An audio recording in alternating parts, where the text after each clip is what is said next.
Halo anak-anak semua, kita berjumpa lagi dalam pembelajaran tema 3, subtema 3, pembelajaran yang keempat.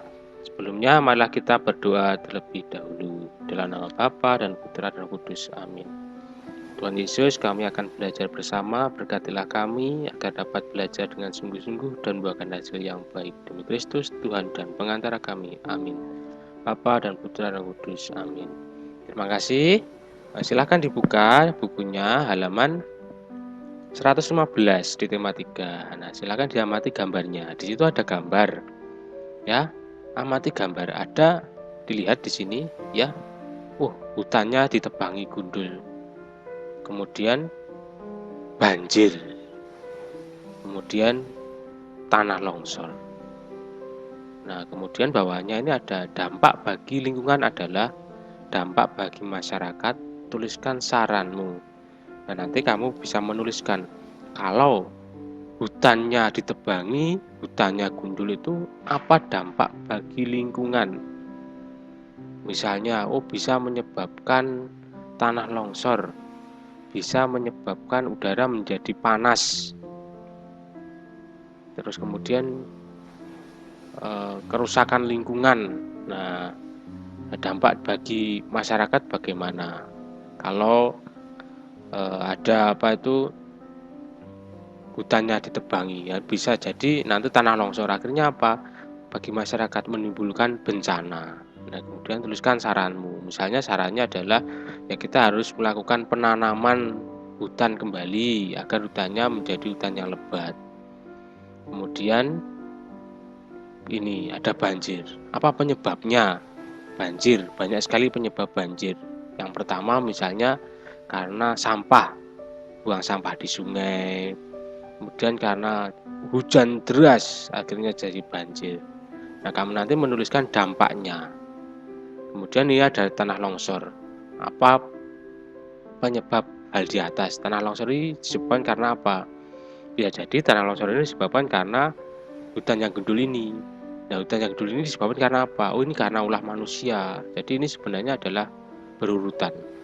Nanti kamu tuliskan di buku di bukumu dampak-dampak ini tadi ya.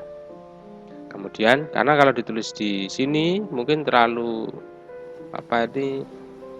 mepet. Tapi kalau bisa ditulis ini juga tidak apa-apa karena daripada nanti kamu menyalin ulang, bisa kamu tuliskan di sini ya, tapi harus dengan rapi. Selanjutnya bawahnya apa dampak dari tidak melaksanakan kewajiban terhadap lingkungan. Kalau menebang pohon tadi kan tidak melaksanakan kewajiban dan menebang pohon sembarangan, buang sampah sembarangan, itu juga tidak melaksanakan kewajiban. Dampaknya apa? Terus kurangnya kesadaran masyarakat untuk menjaga lingkungan akan berdampak. Nah, silakan nanti kamu tuliskan juga di sini ya. Kemudian tuliskan faktor-faktor yang kamu temukan pada kolom berikut. Nah, di sini ada tulisannya. Tulislah fakta yang kamu temui mengenai kesadaran masyarakat menjaga lingkungan. Kamu bisa melakukan wawancara kepada ketua RT atau warga di lingkunganmu. Nah, kamu tidak perlu melakukan wawancara. Kamu amati saja di lingkunganmu. Ya, kamu amati saja apakah di lingkunganmu itu masyarakatnya sudah sadar untuk membuang sampah pada tempatnya, apakah sudah sadar untuk menanam pohon, untuk menjaga kebersihan lingkungan. Nah, terus kamu tulis di sini hal yang dapat dilakukan masyarakat. Contohnya membuang sampah pada tempatnya, kemudian menanam pohon tadi, menanam pohon jika ada lahan kosong, ya. Kemudian mendaur ulang sampah-sampah bekas, misalnya ada bekas botol minum itu didaur ulang, bisa dijadikan kerajinan, bisa dijadikan polybag untuk menanam tanaman kembali dan sebagainya. Jadi hal yang dilakukan masyarakat seperti itu. Nah, selanjutnya dari kok kosong ya, bentar.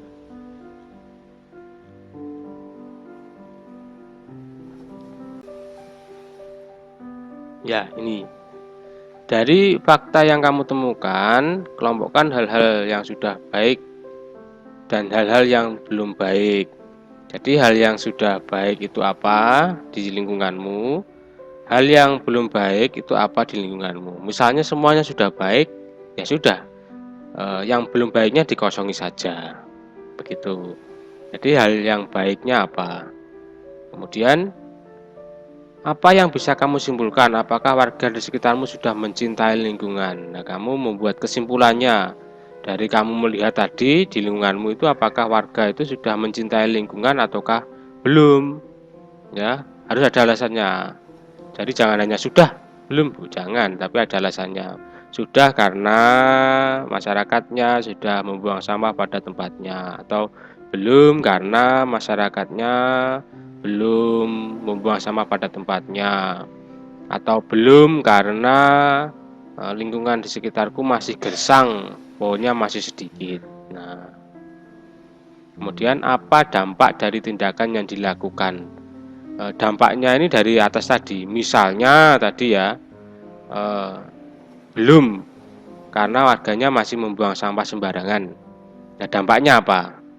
Kalau misalnya di sini sudah karena warga masyarakatnya sudah membuang sampah pada tempatnya. Ini dampaknya apa di sini?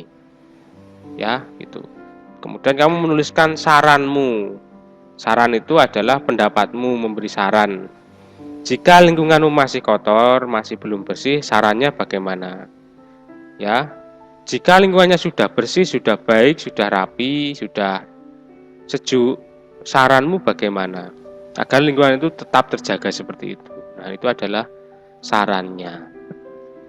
Selanjutnya di halaman 118 itu ada ayo mencoba. Langsung saja, Edo pergi ke tempat penampungan sampah. Ia melihat data sampah yang ada di TPS tersebut. Ternyata setiap minggunya TPS tersebut mengumpulkan 2.350 kilo sampah. Jenis sampah yang ada di TPS adalah ini, ada logam, plastik, rumah tangga, dan lain-lain. Hitunglah taksiran berat sampah rumah tangga setiap minggunya. Nah, ini kamu bisa menghitungnya ya. Bagaimana cara menghitungnya?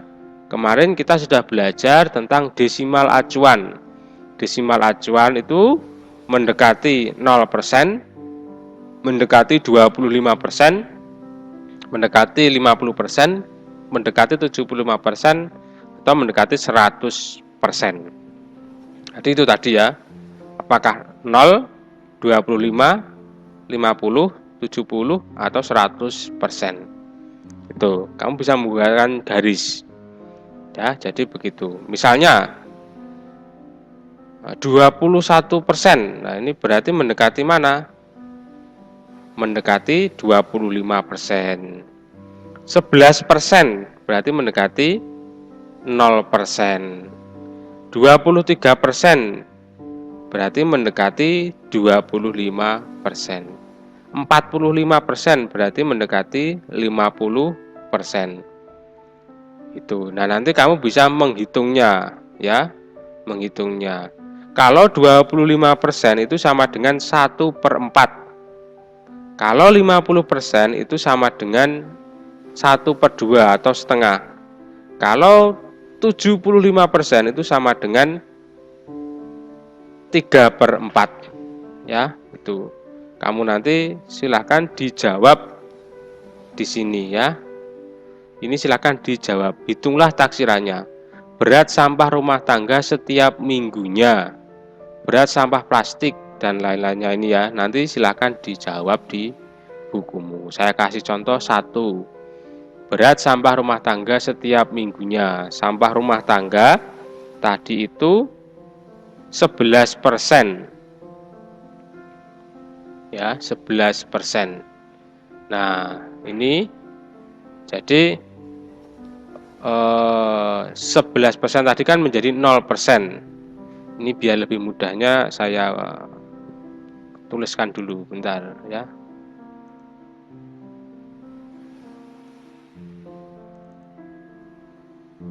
Ya.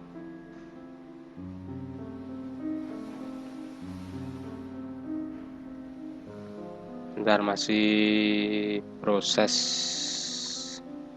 Oh, ini yang kemarin. Keluar lagi.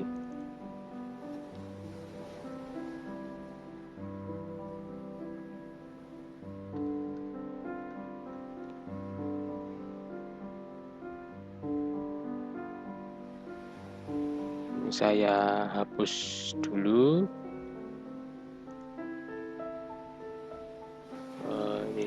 Nah, tadi itu kan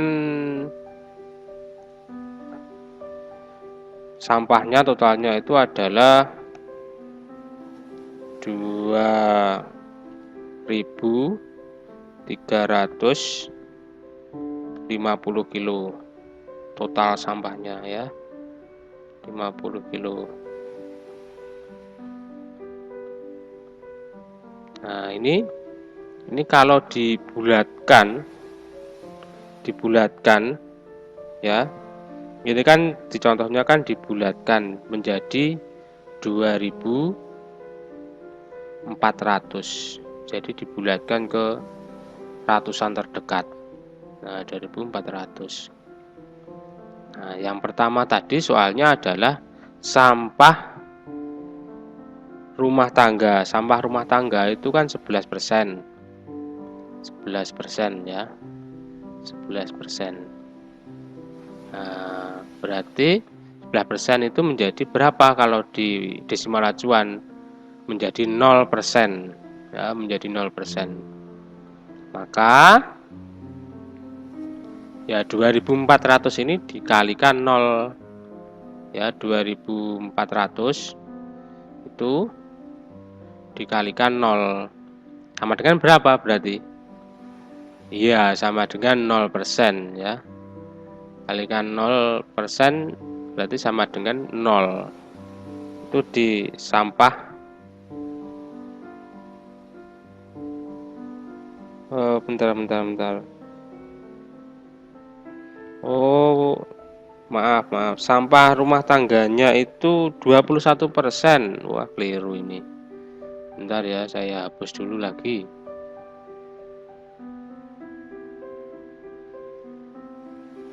Hapus dulu.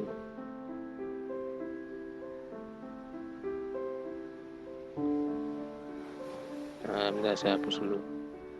Ada kekeliruan, mohon maaf. Tadi saya lihat, oh ini ya.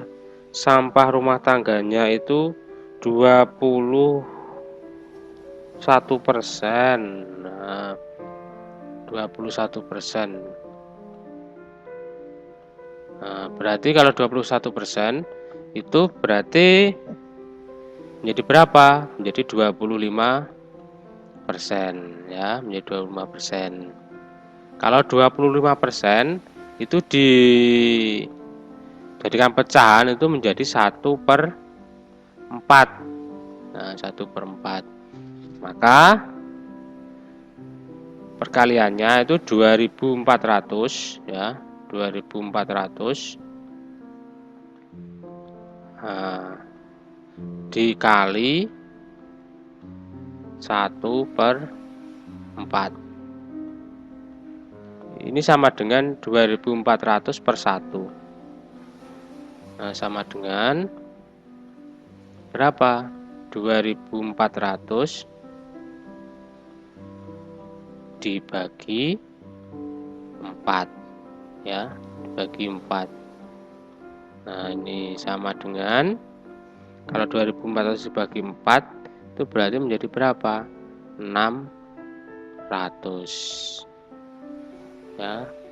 Jadi untuk sampah rumah tangganya yang jika ada kesulitan nanti bisa bertanya pada Pak Danang.